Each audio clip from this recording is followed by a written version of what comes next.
आप देख सकते हैं इस तरह से जगह जगह पे, अलग अलग जगह पे इतने बड़े बड़े पहाड़ बन चुके हैं जो भी यहाँ से घास निकला है। और अब हम इनको लेकर जाएंगे वहाँ वहाँ पर एक नेचुरल पिट हमारे लैंड पे ऑलरेडी प्रेजेंट था और उसको यूटिलाइज करने का एक बहुत ही अच्छा तरीका हमने ढूंढ निकाला।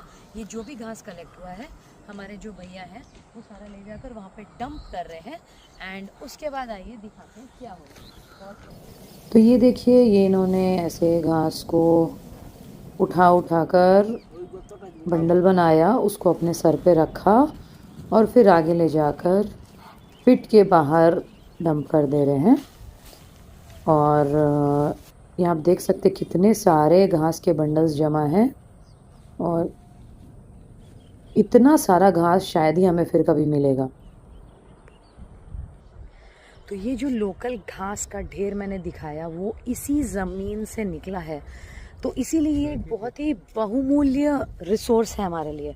इसको अगर हम यूं ही जला डालेंगे then we are going to lose, बहुत कुछ हमारा खो जाएगा। मैं बताती हूँ कि हम लोग इसको कैसे यूज़ करने वाले, 3 तरीके से। पहला, ये जो हमने पिट में डाला है तो इसको हम कंपोस्ट में कन्वर्ट करेंगे।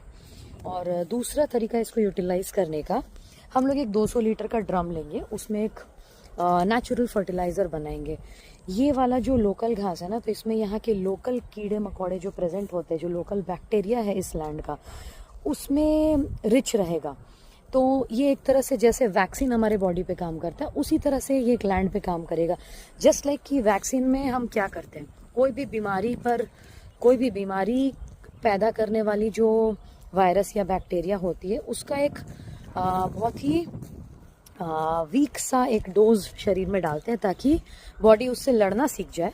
तो जब असल में बॉडी को उस बीमारी से इन्फेक्शन हो तो वो उससे ओवरकम कर सके, उससे लड़ सके।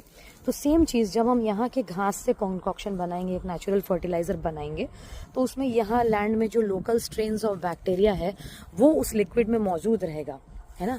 तो जब हम उसको वापस स्प्रे करेंगे यहाँ अपने क्रॉप्स में तो वो एक बेहतर इम्यूनिटी देगा। और तीसरा तरीका, इसको सुखा कर हम रखेंगे और एज अ मल्च आगे कवर क्रॉप्स में यूज़ करेंगे। Stay tuned.